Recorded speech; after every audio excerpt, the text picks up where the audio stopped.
The question under debate is whether the rise of fascism in Japan was inevitable. The first team will be presenting the idea that yes, it was inevitable. Speaker order. Lucy, Nathan, Yash, Spencer. Okay, you may begin. So the years leading up to the rise of fascism in Japan were filled with economic turmoil. According to BOG.org, with practically no natural resources, Japan had to import oil, iron, and steel and other commodities in order to keep its industry and military alive.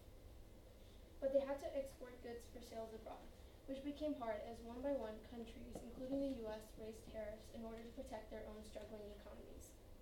That, coupled with discriminatory legislation in many countries and anti-Japanese racism, served as barriers for Japan. During the 1920s, rice prices fell and the earnings of farmers went down by 50%. And when the Great Depression hit, Japan was badly affected by protectionism.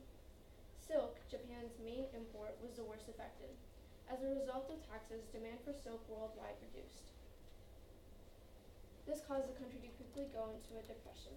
According to Crisis and Conflict, the farmers were especially affected by this. This was because most of them produced silk in order to earn more income because of the drop in rice prices. Furthermore, a drought in 1932 worsened the situation. Some farmers even resorted to selling their daughters in order to help and make ends meet. They felt as if the government didn't care about them. To add fuel to this fire, around the same time, democratic leaders in Japan started to have close relationships with wealthy companies that were looking to sponsor them. These close ties led to rumors of corruption. Sometimes they were true, other times they weren't. Either way, this worsened the image of the democracy. This is one of Japan's weakest times. This might have been why, all while this was happening, Mussolini's fascist ideologies were spreading to Japan and inspiring many. In conclusion, Japan's economic dilemmas, the failure to solve them, and the worsening reputation of the leaders led to the inevitable rise of fascism, which provided a beacon of hope for an alternative to the democracy at the time. Wait, 151.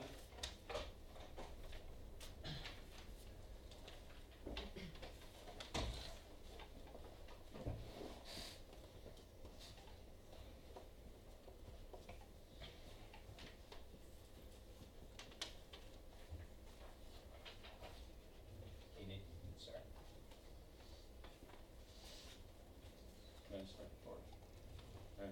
The rise of fascism in Japan was also inevitable due to weak democracies that angered the majority of the population, causing rises in different fascist parties and groups.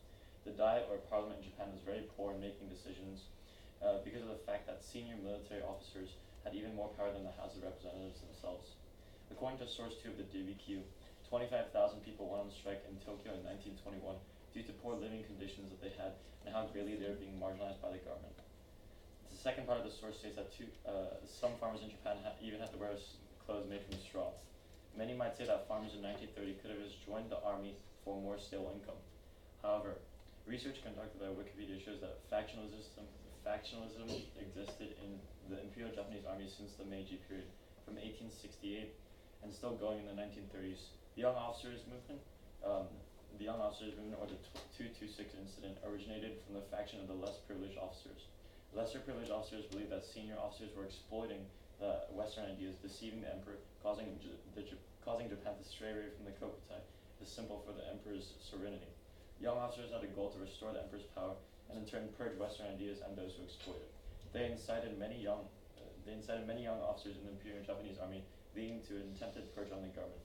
They successfully assassinated many Japanese leading officials, such as 2 former prime ministers. Their hopes were to make a better Japan in the idealism of fascism and militarism.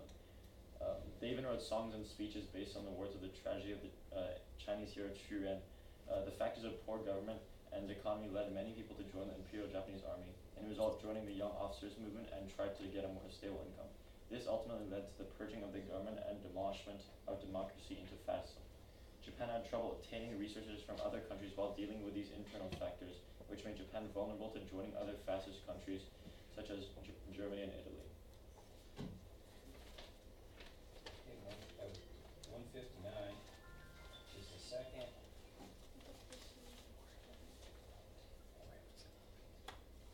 You can leave it on my desk, Harrison. Come in.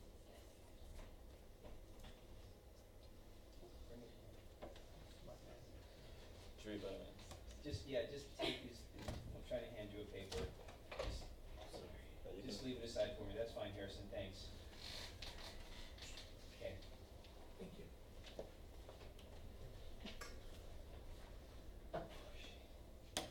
Okay, Yash, you may begin. Some people might say that fascism in Japan was not inevitable, but this is not true because Japan was struggling economically and had corrupt politicians, and therefore needed some change. It can be argued that Japan could have improved the economy without resorting to fascist motives. But when the Great Depression hit, it made them desperate. The only way to get resources for them was to take over China, Korea, and Taiwan. According to Human Story, Japan lacked raw materials, and to get these resources, they needed to go out and conquer other countries. For this, they needed to strengthen their military, and this was a huge step towards a fascist nation. Another event that says that Japan had a weak economy are the rice riots. These were riots for the people who didn't have enough food. This shows that conditions in Japan were critical and action was needed. Another reason for fascism in Japan were the corrupt politicians. Some people might say that these could be easily replaced, but the big companies in Japan had close ties with all of the politicians. According to Press and Conflict, over the years, the big companies were able to make use of their close ties to the government to pass laws that would benefit the companies. This made people think that the emperor would rule the country better. The only way to overthrow the government was to hold a coup, and the people did this, and this ended party participation in Japan because the people didn't trust it anymore. Therefore, fascism in Japan was inevitable because the events that led up to it were inevitable. Nobody could have stopped the Great Depression, and the big companies wanting to be better than the others was just human nature, which can be controlled.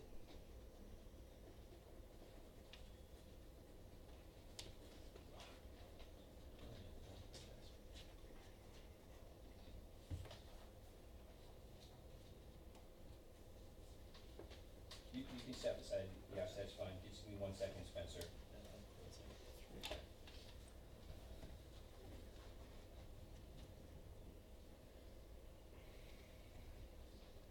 Okay, Spencer. Okay. The rise of fascist Japan is inevitable due to many reasons, such as economic reasons, corruption, and the need for land or military. The economic side being the struggling economy before the rise of fascism, as well as the Great Depression, which was the last straw. This later affected the outcome of elections as people tried to elect people that would help them get a stable economy.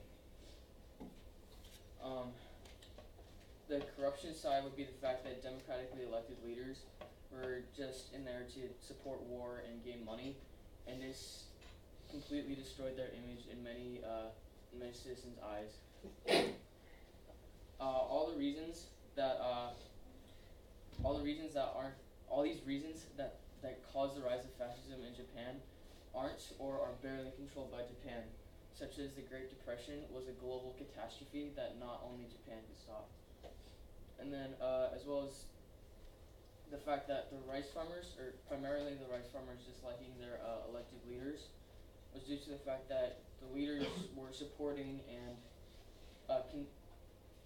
just supporting war, and most of the rice farmers' sons or children were off in the military doing the leaders' bidding. They even went as far as to call the leaders blind with power. True, all the objects that all the objects that Japan encountered would force the country to be just trying in any way possible to have a stable economy or enough amount of money to have normal clothes, a normal job, and anything.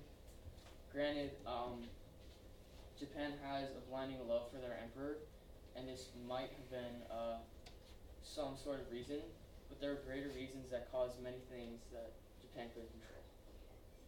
Thank you. Right on time. I thought that was short. Okay, and that's the end of the proposition side. Thank you very much, guys. You can sit down. Okay, and the opposition can come on up.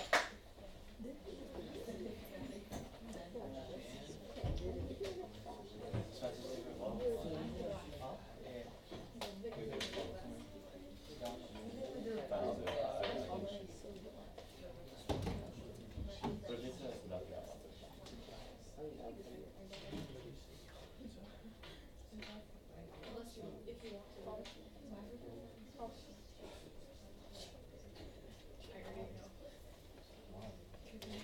guys, speak a word, please, quickly. Ferris, Mason, Tabushi and Chris. Fauci, Chris. Yeah. No,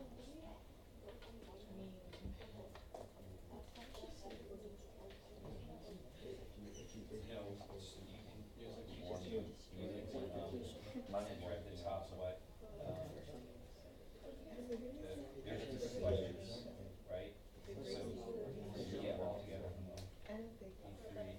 Okay, we're ready for our first speaker for Fascism Was Not Inevitable. Ferris, you may begin. Throughout the period of World War I, as well as 10 years after that, Japan had gone through many ups and downs, as well as troubles and opportunities changed it, but ended up keep on going downhill. Fascism in Japan wasn't inevitable because if Hideki Tojo hasn't risen to power, along with Asian discrimination inside the League of Nations against Japan, had not have happened, the government would not have been fascist. According to History.com, in 1941, when Hideki Tojo began to gain power in the government, he did a number of things that caused Japan's government to turn fascist. One of the members invading the army said that Hideki Tojo said that invading like China, said Hideki Tojo said, "We like killing them, it's our way of having fun." Not only did he use his high power in the military, but he also used his high power in the government because he had a strong feeling, a strong role in Japan's world affairs, as demonstrated when his first year in office they did Pearl Harbor. We can clearly see how Hideki Tojo manipulated the Japanese government in both his position in the military and in prime minister, which helps us understand how he angered other countries by his actions, which made Japan's government turn fascist. Throughout the time he spent in office and in the military, he did a number of things to make the fascism in Japan come up, but there could have been a number of times where he could have been stopped, like he couldn't have been voted into power and they could have voted for someone else because they could have appointed like a different person to go into the power, but instead Hideki Tojo rose up, and there was also a number of ways they could have stopped it, but they didn't really see through it until it was too late. And 53, just a sec.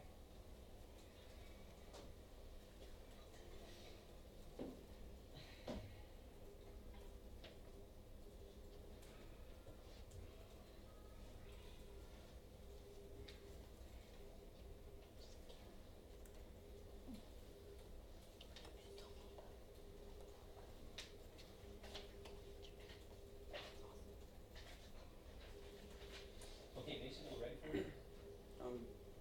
There's a root for everything and nothing is really random. This means that fascism in Japan wasn't inevitable. During the post-war and war period, Japan was given unjust treatment by the League of Nations. According to the Encyclopedia of Western Colonialization, in the 1919 Treaty of Versailles talks, Japan's request of a racial equality clause was refused by the League of Nations and other countries. This was seen to the Japanese nation as racist. They felt inferior to the other countries as their ideas were not being heard the same as the others. No country would like being treated with these unjust actions, and these racist actions that led to the fascist ideas in Japan were the cause of fascism. No racist ideas that happened in the League of Nations would have led to no fascist ideas in Japan. Also, I stepped outside the box and looked at it from a bigger picture. No war would have led to no League of Nations, which would have led to no fascist beliefs in Japan because of the racism that Japan faced from the League of Nations. The word inevitable means an unavoidable situation. After hearing Ferris and I's reasons that fascism was caused in Japan, the big picture allows us to see that prevention for fascism in Japan was possible, therefore making fascism in Japan avoidable and therefore not inevitable.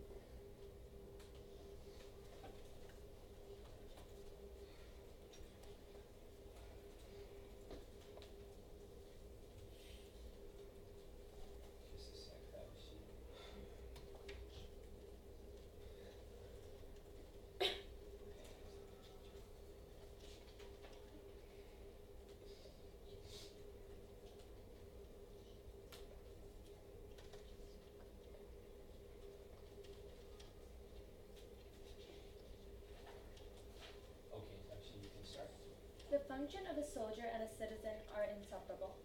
Those are the words written in Benito Mussolini's autobiography, a man who was the reason for why fascism spread through Italy. While the circumstances in Japan were different to those in Italy, the same concept can still be applied. Some may argue that in spite of Hideki Tojo greatly influencing the growth of fascism in Japan, even if he had not risen to power, fascism still would have gained popularity, as there were other pro-fascist parties. While there were many militaristic parties, there were also many leaders that were opposed to fascism, such as Prime Ministers Inuka Tsuyoshi and Saito Makoto. In a letter written to Inuka, he was asked what it meant to be a politician. His response was, quote, "Confucius followed his heart's desire without breaking moral principles." End quote, continue quote. If you ask me what it means to be a politician, that would be my answer. End quote. One of the main beliefs in Confucianism is the dignity for human life. Therefore, it is clear that Inuka was opposed to fascism. Unfortunately, a few months after being prime minister, Inuka was assassinated. However, his ideas were still passed on to the next prime minister, Saito Makoto. This is proven by a memorandum, which you can see on the screen, which was written by Saito, in which he detailed the new cabinet that he had formed, which only consisted of democratic and liberal parties, depicting his anti-fascist views. Therefore, the idea that all of Japan was fascist is a misconception, and if Hideki Tojo hadn't gained popularity, these powerful anti-fascist leaders would have prevented the spreading of fascism through Japan, proving that fascism in Japan was not inevitable. 1 second, Chris.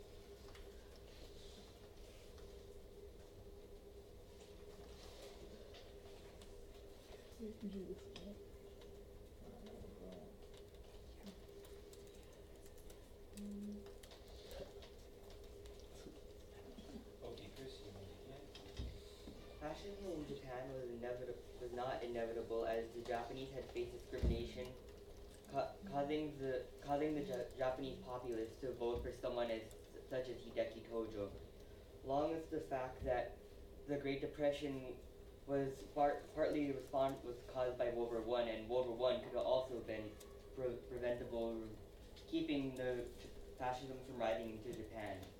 And the Japan also had faced the Japanese population felt that they faced discrimination abroad, creating a society that felt the need to expand and colonize, creating a stigma that they had to unite Asia as a fascist society to rival the West. As written in Kokutai no Hongi, a Japanese Mein Kampf by the Ministry of Education, quote, "This should be done for the sake not only of our nation, but also the entire human race, which is struggling to find a way out of deadlock with which individual must face," end quote. The fascist government wanted to address the belief that Japan and the people of the society were more powerful than the colonial powers, as a democracy was seen as a very inefficient system because of previous experiences. However, this stigma that they were superior wouldn't have come about, as the Japanese were trying to overcompensate for the fact that they were discriminated against in the League of Nations.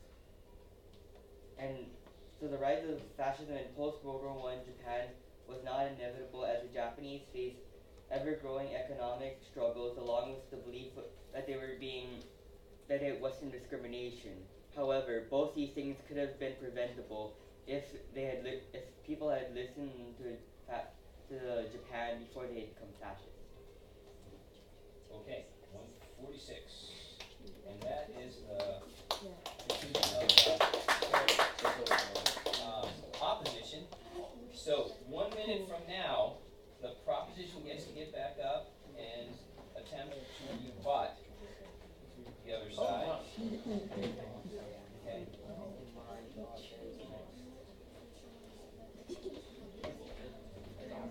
Talk about this also.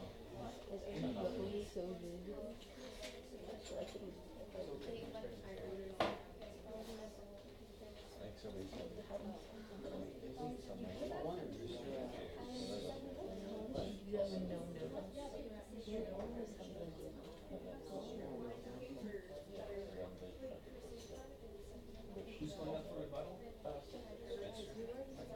So are you gonna read off that?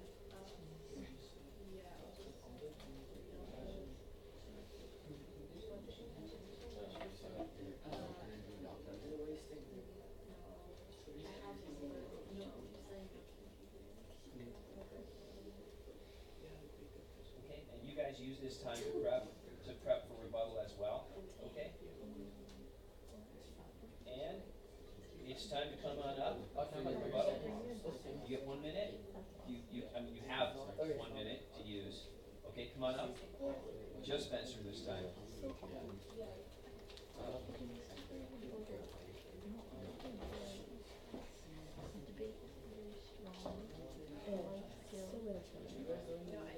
Okay, audience, give your courteous attention to our rebuttal from Spencer. You may begin, Spencer. Okay. So you say that the government was the main cause of the fascist regime in Japan, but it was mainly the citizens attempting to have jobs and force their leader to act on their strife. They supported Hideki Tojo and what he accomplished, as they were desperate for a stable economy. The reason that they didn't catch Tojo until it's too late is because they didn't want to. They supported his ideologies that would grant economic stability for an ever-growing population. As Rushi said, there were many parties that didn't support fascism. However, they weren't as extreme in promising prosperity and happiness in Japan's citizens. This isn't what many Japanese citizens wanted, and it caused the general population to elect leaders that viewed Japan as the greatest country in the world. Overall, your main argument was that the citizens could have elected a less fascist leader, but in general, it's completely invalid because the fact that the citizens wanted fascist leaders, and even more support for this, being the lesser privileged officers believed that Japan was straying away from the Kokutai, and that's when they Okay, I have to purged stop you there, Spencer. Thank you very much. Okay. Rebuttal opportunity for the opposition. Come on up.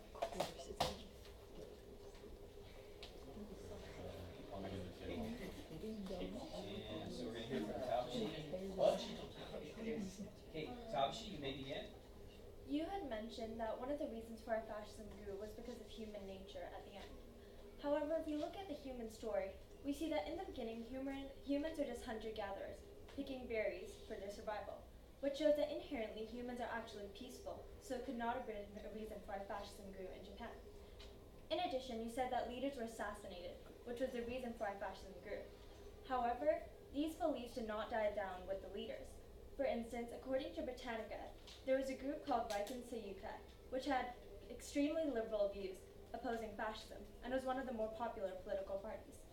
In addition, as I said earlier, the beliefs from Inukai Tsuyoshi, who was assassinated, were still passed on to Saito Makoto, therefore showing that assassinations could not stop these anti-fascist beliefs from growing in Japan. Thank you. Okay, great. 51.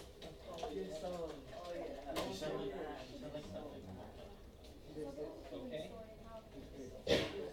Last chance for the opposition. The proposition. You have 1 more minute. Okay.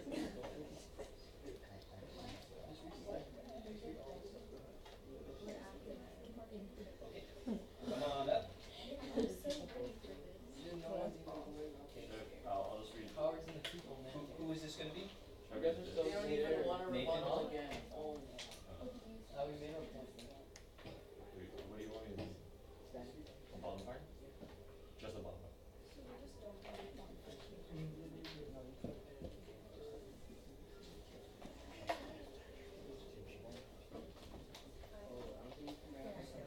Okay, if you're going up, you got to go. We're ready. No. You can't bring your computer, bro.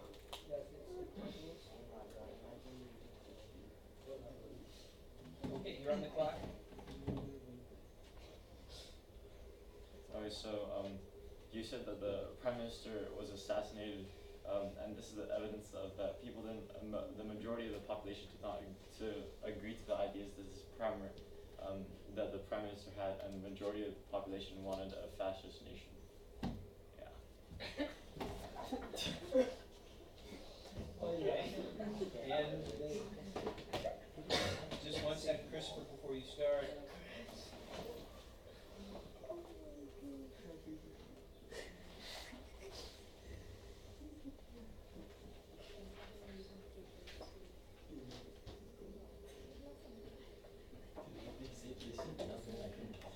Okay, Christopher, you can start.